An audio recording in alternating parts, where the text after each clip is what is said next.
The world of entertainment was plunged into shock amid the news of Heath Ledger's tragic death. Some 16 years ago, the talented star, aged just 28, was found dead in bed by his masseuse, leaving behind his beloved daughter Matilda with ex-girlfriend Michelle Williams. The Australian actor had spent months immersing himself into the role of the Joker for Christopher Nolan's Dark Knight and had moved into a Manhattan rental apartment following his split from Michelle.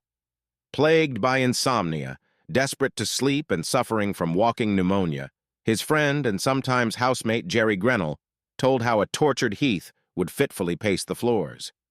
He told People magazine, "I would hear him wandering around the apartment and I'd get up and say, 'Come on, man, get back to bed, you have to work tomorrow.' He said, 'I can't sleep, man.'" And when Heath's housekeeper arrived on January 22, 2008 at 12:30 p.m., she found him lying in bed face down with his sheets pulled around his shoulders.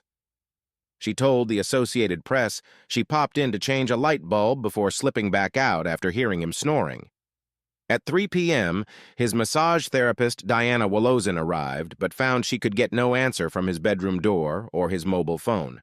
She decided to set up her table in his bedroom, but upon trying to wake him was horrified to discover his body was cold and unresponsive. Realizing he was dead, Diana called 911, where an operator reportedly guided her through CPR until the paramedics arrived minutes later. According to CNN, medical technicians administered CPR and used a cardiac defibrillator before the Brokeback Mountain star was pronounced dead at 3:36 p.m. Rumors immediately flew about what had caused his mysterious and sudden death, with many speculating that the darkness of the Joker and his split from Michelle had plunged him into a state of depression. However, at an autopsy, the New York coroner found that he had died of acute intoxication after ingesting a cocktail of prescription medication. His death was ruled an accident. Anti-anxiety drugs, the painkiller oxycodone, cough suppressant hydrocodone, and sleep aids were found in his system, among others. Heath Ledger died as the result of acute intoxication by the combined effects of oxycodone, hydrocodone, diazepam, temazepam, alprazolam, and doxylamine. Ellen Borakov, the spokeswoman for the medical examiner, said in a statement. And in 2017, forensic pathologist Dr. Jason Payne James said that it was the addition of oxycodone and hydrocodone that proved fatal.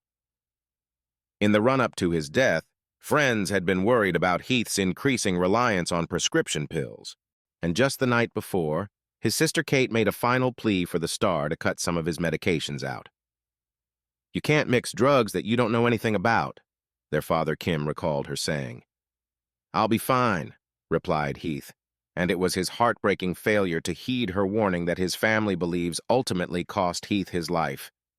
"It just put his whole system to sleep, I guess," Kim told news.com.au of the coroner's findings, sharing his heartache over Heath's reluctance to listen to his sister. He continued, "It was a one-off thing. That's what killed us, because he was warned by his sister the night before. You shouldn't mix what you're taking for pneumonia with your Ambien." He was a young guy that traveled all the time for work. Even as a 2-year-old, he hardly ever slept. He was trying to work and travel and do everything in a short space of time. He continued, "Heath mixed a couple of drugs together with sleeping tablets, and he's gone forever.